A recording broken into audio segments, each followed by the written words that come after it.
Okay, so this is a topic that people have been talking about for the past year at least. You see TikToks about this subject, you see YouTube videos about this subject, and people are generally throwing in their 2 cents here and there. I feel like it's finally my time to do something like this. You know, I've heard a bunch of takes, some worse than the others, and I feel like for a topic that's so obvious and that has such a clear winner, it's hotly debated for literally no reason. Now, it's from my understanding that this battle originally was bought up from the versus battle community, so I'll be explaining and sticking to those parameters. And if you don't know exactly what I'm talking about things like strength, durability, IQ, speed, things like that. You see, in versus battles, two characters are usually put up against each other on even ground. So I'll give quick rundowns on both sides and then tell you who's pretty much gonna win at the end. Hope you enjoy. Widely known as the largest of the great apes, sharing about 98% of their DNA with us humans, actually making them our closest relatives next to chimpanzees and bonobos. Gorillas are usually described in appearance as being large, with hairless faces, broad wide noses,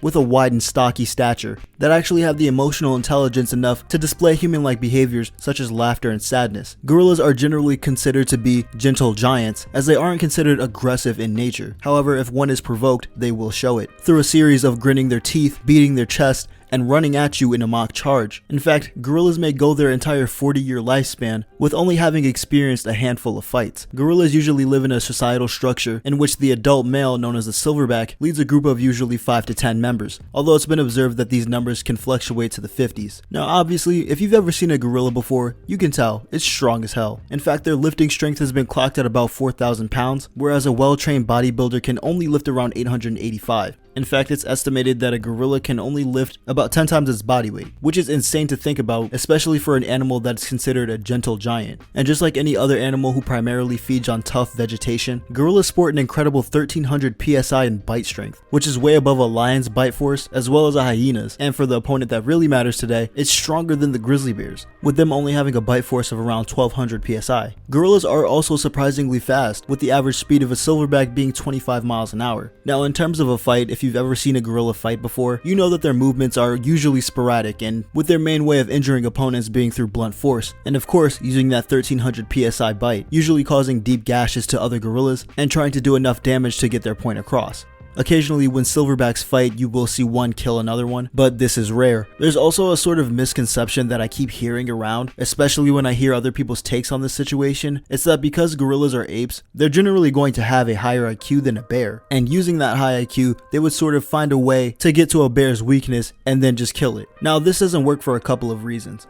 First off, when people say this, it's usually because they're trying to project what they would do in a fight if they were the gorilla. Keep in mind that these guys usually don't fight. As I said before, a gorilla could go 40 years or its entire life with only having a handful of fights under its belt. So its IQ here isn't really going to matter. I also understand that in versus battles, there are two different types of IQ. There's IQ, as in like intelligence quotient, and then there's battle IQ. Battle IQ is like tactical ability and how smart you are on the battlefield. For example, a trained military soldier is going to have an incredible battle IQ compared to an average citizen. Now, when talking about animals, their battle IQ is kind of different. It depends on a couple of things. One being that if the animal in question is predator or prey. If it is a predatory animal, it's going to have different advantages that are geared towards hunting and killing targets. This would also be reflected in its lifestyle with, for another example, grizzly bears fighting each other on the regular. In fact, from early ages, grizzly bears are already wrestling with each other, which teaches them how to defend themselves and fight against other adult bears later on in life. So if by now you couldn't already see where I'm going, then this is going to be a big disadvantage to a gorilla. But we still have the other side of this fight, that being of course the grizzly bear. The North American brown bear, otherwise known as the grizzly bear, are omnivorous bears that live in forest, woodland areas, and alpine meadows. Here in the United States, they can be found as far or as close as the Midwest, and even as far as Alaska, with Alaska holding about 98% of the population of brown bears here in North America. The average height of a brown bear is typically 7 to 10 feet tall, and is stated to be 2 to 5 times stronger than humans, with a bite force that's strong enough to crush a bowling ball. Grizzly bears have an incredible lifting force of around 700 pounds, but their swiping strength is much more impressive, I guess you could argue, at around 600 pounds of force. These creatures can weigh anywhere from 700 to 800 pounds for females, and as much as 1700 pounds for males. However, it's still estimated that grizzly bears can generally lift between 0.8 and 1 times their own body weight, which the reason why they can't lift 10 times their own body weight like how a gorilla can is most likely due to their body structure and how more evenly dispersed their muscles are throughout their entire body, as opposed to a gorilla, which is pretty much just top heavy. However, this doesn't mean that they're weak. Grizzly bears can still lift over 1,000 pounds, which is why you most likely saw an asterisk next to that 700 pounds on your screen. It's because depending on what the bear is doing and how it's being tested, the lifting strength can vary.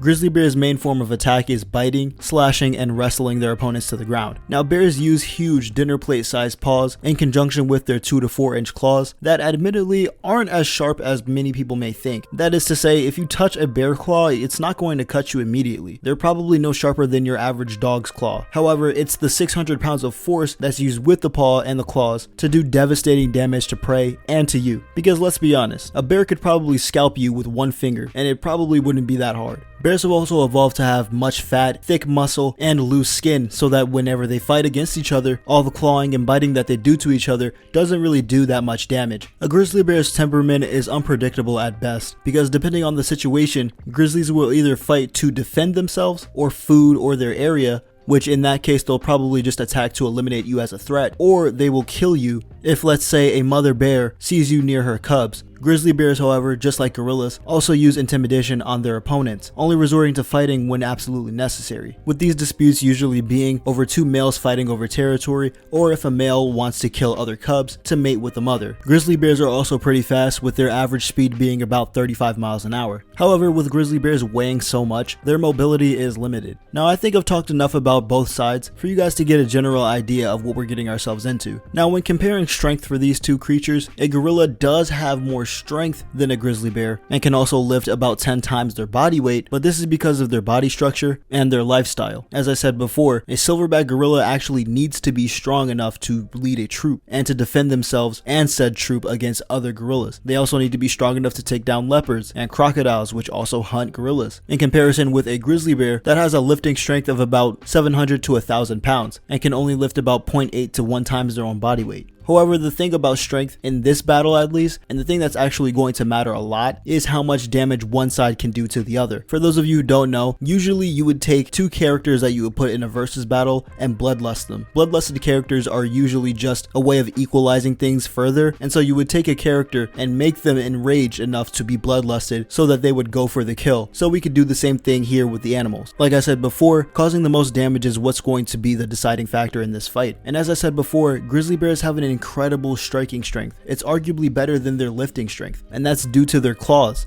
The claws of a grizzly bear are going to inflict an incredible amount of damage upon a gorilla, and that's due to the gorilla's lack of defenses. As I said before with the grizzly bear, they've evolved to have very thick fat and muscle, as well as loose skin, so that when they're biting each other and clawing against each other, they don't take that much damage. Now you compare their evolutionary advantage to the gorilla's advantage, or disadvantage you would say, and you look at their skin and how it's kind of similar to ours. The reason why we take so much damage against grizzly bears and why it's easy for them to kill us is because of our lack of defenses as well. Our skin is very tight and close to our muscles, meaning that it's very easy to cut open. It's almost the exact same thing for a gorilla. You could say that the hair on their arms would provide a little bit of defense, but a grizzly bear's claws being 2 to 4 inches long is more than enough to cut straight through it. Not to mention the fact that grizzly bears are more durable, faster, and have more battle experience than gorillas do. This is because bears are apex predators, so they have literally evolved to be this way, to hunt, to kill. And even though bears are omnivorous and do eat vegetation as well as berries and fruit, when they have the opportunity to, bears will scavenge other meat and fend off other kills that other animals in the area have made, or they'll just do it themselves. There have been plenty of times where people have documented their stories of how they've seen grizzly bears literally run down moose and elk and other deer as their next meal. I will say though, a gorilla is more mobile in combat, but it's only going to be able to do that for so long before the grizzly bear catches up to it. And yeah, I'd also give gorillas IQ. It's just that